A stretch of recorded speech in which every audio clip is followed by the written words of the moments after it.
Ce Shabbat, nous avons deux parachiotes, Parashat Chukat et Balak. En même temps, c'est une grande fête chassidique que Rabbi Yosef Yitzhak, qui a été condamné quand ils ont fermé les synagogues, les écoles juives, les mikvaot. Je vous parle de l'année 1920. Une catastrophe quand ils ont tout fermé. Rabbi Yosef Yitzhak s'est battu comme un lion contre le gouvernement russe. Et il a ouvert souterrain des centaines des yeshivot. Et malheureusement, ils l'ont pris en prison, ils l'ont condamné à mort. Et exactement comme ce Shabbat et dimanche, c'est la grande fête qu'on célèbre, que ça s'appelle Chag HaGeoula. Rabbi Yosef Yitzhak lui-même, il écrit, c'est pas rien que moi qui a été libéré. Tous ceux, c'est aussi ceux qui apprécient la Torah et ceux qui sont juifs de nom. Donc c'est un grand moment de libération, un grand moment de Géoula. Pour ceux qui sont à Montréal, à Côte-Sanuc, on vous invite à venir Shabbat après-midi pour venir célébrer cette grande fête à 7h30, Mincha, suivi de un grand Fabringen. Ceux qui sont partout dans d'autres pays, chacun doit savoir qu'il faut célébrer ce Shabbat et dimanche. Le Rabbi est parti beaucoup plus loin en disant que c'est un avant-goût avant l'arrivée de Mashiach. C'est marqué qu'il faut goûter. Celui qui goûte le manger de Shabbat vendredi, il va avoir une longue vie. Et la question qui se pose, quel est le secret derrière? Le secret, il est goûter la lumière de Mashiach maintenant. Pendant des milliers d'années, on a regardé sur le mois de Tammuz un mois négatif, un mois, c'est là où ça commence les 3 semaines de deuil, c'est là où il y a le jeûne de 17 Tammuz, le jeûne qui a marqué tout le mois de Tammuz. Donc pendant des milliers d'années, on regardait sur le mois de Tammuz que c'est un mois négatif. Le Rabbi est venu avec un chidouche incroyable que la traduction du mois de Tammuz, ça vient du mot chauffage. Le mois de Tammuz, pourquoi il fait chaud dans le monde? Parce que le nom de Dieu Yud-Ke Vav-Ke est dévoilé. Le nom de Dieu Yud-Ke Vav-Ke est un nom très très fort. C'est un nom qui représente la force illimitée de Dieu. Il y a le nom Elohim qui représente la force naturelle, mais Yud-Ke Vav-Ke. Donc Dafka, le mois de Tammuz, brille très fort le nom de Dieu. Donc à ce moment-là, un grand miracle arrive à Rabbi Yosef Yitzhak. Et ça réveille et ça dévoile que le mois de Tammuz est devenu un mois de Géoula. Le Rabbi pose la question, mais comment des milliers d'années on ne savait pas et tout d'un coup, maintenant le mois de Tammuz devient un mois de Géoula? Il dit oui, parce que quand tu t'approches de l'arrivée de Mashiach, tu dois goûter de la lumière de Mashiach. Quand tu goûtes à la lumière de Mashiach, tu comprends que le mois de Tammuz va être un mois de Géoula. Parce que même le 17 Tammuz, qui est un jour de jeûne, c'est juste de la vie extérieure. Mais en réalité, c'est une grande fête à l'arrivée de Mashiach. Alors, en quoi doit s'exprimer cette fête de Yud Bet Tammuz? Qu'il faut aller chercher un juif qui est complètement loin. Alors le Rabbi, il explique qu'il y a exactement 40 ans, il dit comme ça, Chukat représente une connexion avec Dieu gravée. C'est comme des lettres gravées dans une pierre. Quand tu veux enlever les lettres, tu dois enlever une partie de la pierre. Ça veut dire ta connexion avec Dieu est une connexion très profonde que toi avec Dieu sont devenus une seule chose. Balak, il explique que ça vient du mot, le Tzemar Tzedek explique que ça vient du mot Boulka. Boulka, ça veut dire une coupure, la mort.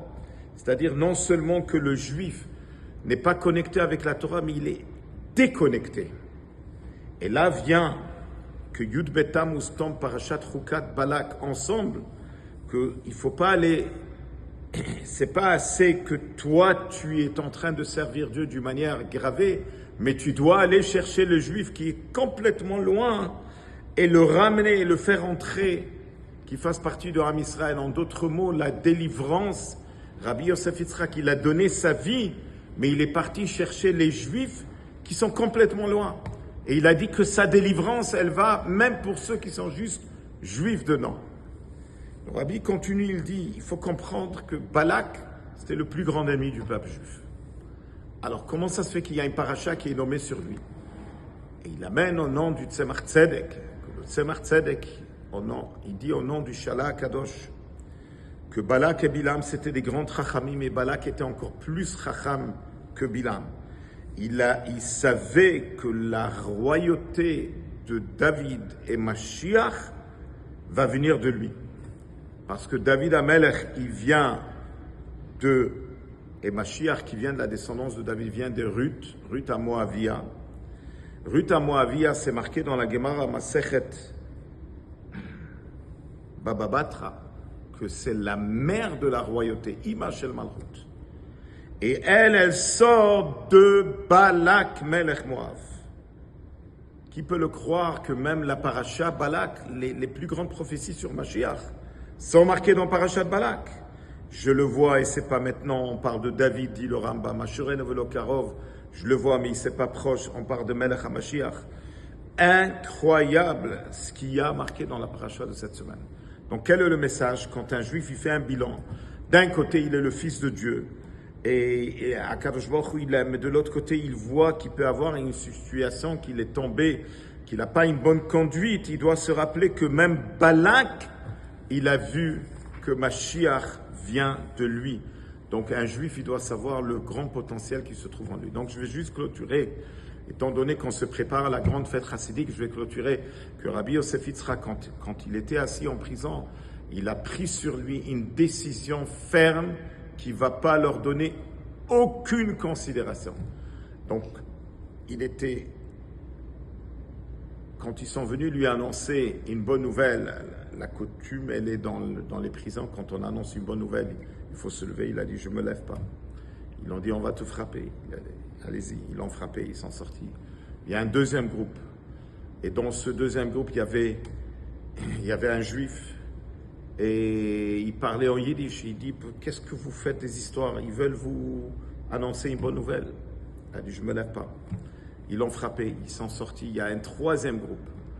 Et là-bas aussi, il y avait un juif, il a dit, Rabbi, on va vous apprendre une leçon. Rabbi Yosef Yitzhak, il a répondu, on va voir qui va apprendre à qui la leçon.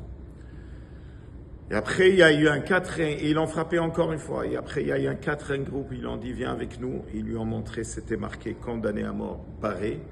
10 ans en exil, barré. Et maintenant, ce qui reste, c'est 3 ans en exil. 3 ans en exil, c'est maintenant, il doit prendre le train Rosh Chodesh. C'était Rosh Chodesh Tammuz, jeudi, il demande quand est-ce que j'arrive là-bas. Il lui dit Shabbat, il dit hors de question, je ne voyage pas Shabbat. Halachiquement, il y avait une permission parce que sa vie était en danger chaque minute qu'il restait dans cette prison. Mais lui, il a décidé, autant qu'un grand dirigeant dans le peuple juif qui ne peut pas se permettre, parce que c'est ça qui voulait le faire tomber dans cette piège, que le grand dirigeant, ils ont réussi à le faire voyager Shabbat. Alors Rabbi Yosef Yitzhak était une personne qui a été remplie de Messirut Nefesh, de sacrifice, et il nous inspire maintenant dans ces 2 jours, le 12 et le 13 Tammuz, comment il faut se sacrifier pour le judaïsme, qu'Akadosh Baruch Hu nous aide, que de cette Géoula, on va directement à la Géoula Amitit Vashlema, et que jeudi prochain, qui est prévu pour un jour de jeûne, va se transformer en une grande fête avec l'arrivée de Mashiach Tzidkenu. Toutes ces paroles de Torah sont à la mémoire de notre cher membre de notre synagogue qui a été, que son siège se trouve ici, le 3e rangée, Michel Mizrahi, Michael Ben Miriam, à la mémoire pour l'élévation de sa neshama et que de cette terrible tragédie, comment il a été tué, on va sortir, on va grandir de cela et se renforcer dans notre émouna et dans des mitzvot qu'on va se faire à sa mémoire et une émouna ferme dans l'arrivée de Mashiach Tzidkenu Bekarov Mamash. Shabbat Shalom et bonne fête.